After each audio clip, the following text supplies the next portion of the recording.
নমস্কার বন্ধুরা, কেমন আছেন সবাই? ট্র্যাডিশনাল বেঙ্গলি ফুডে সকলকে স্বাগত। আজকের রেসিপি মটর ডাল দিয়ে কুমড়ো শাক।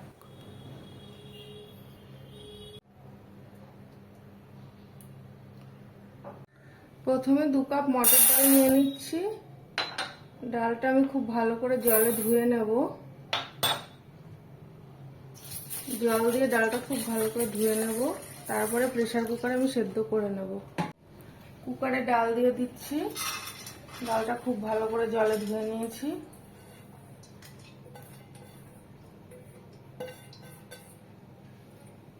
যে পরিমাণ ডাল নিয়েছি তার ডবল জল দিয়ে দিচ্ছি। 2 কাপ ডাল নিয়েছি, 4 কাপ পরিমাণ জল দেব।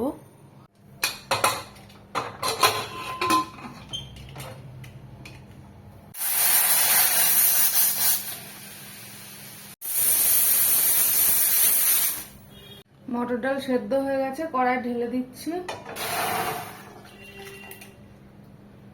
কুকারটা ধুয়ে একটু জল দিয়ে দেব।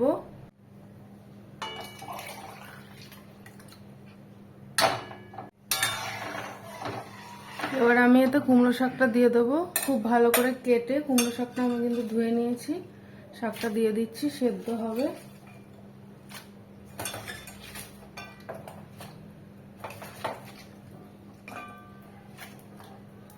দিয়ে দিচ্ছি চেরা কাঁচা লঙ্কা, দিয়ে দিচ্ছি একটু লবণ স্বাদ মতো,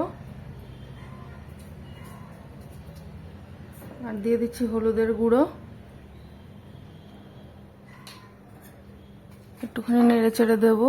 এই একই পদ্ধতিতে আপনারা কিন্তু লাউ শাক দিয়েও এরকম মটর ডাল দিয়ে রান্না করতে পারেন, খেতে ভীষণ ভালো লাগে।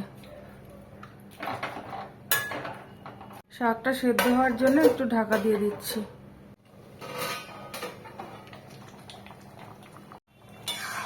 কুমড়ো শাক সেদ্ধ হয়ে গেছে, এবার আমি এটা নামিয়ে নেব। ডালটা এবার আমি সাঁতলে দেব। ডাল সাঁতলে দেওয়ার জন্য কড়াই দিয়ে দিচ্ছি 1 চামচ মতো সরষের তেল। ফোড়নের জন্য দিয়ে দিচ্ছি একটা তেজপাতা, 2টো শুকনো লঙ্কা, আর দিয়ে দিচ্ছি 1/2 চামচ জিরে, গোটা জিরে, আর ছোট চামচের 1/2 চামচ 5 ফোড়ন।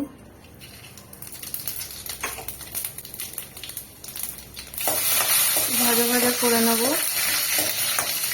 এবার এতে দিয়ে দিচ্ছি গ্রেট করে রাখা আদা, 1/2 চামচ মতো আদা দিয়ে দিচ্ছি।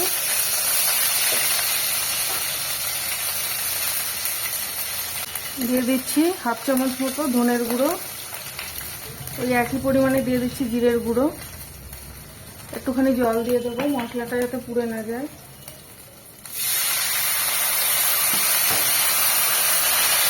মশলাটা একটু ভাজা ভাজা করে নেব। একটুখানি লবণ দিয়ে দিচ্ছি মশলার মধ্যে, আর দিয়ে দিচ্ছি একটু হলুদ।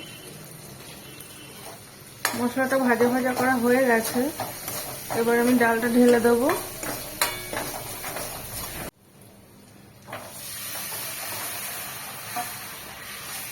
বাটিটা ধুয়ে একটুখানি জল দিয়ে দেবো। দিয়ে দিচ্ছি পরিমাণ মতো একটু চিনি। একটু মিষ্টি না হলে নিরামিষ তরকারি খেতে ভালো লাগে না। 5 মিনিট এবার খুব ভালো করে ফুটিয়ে নেব।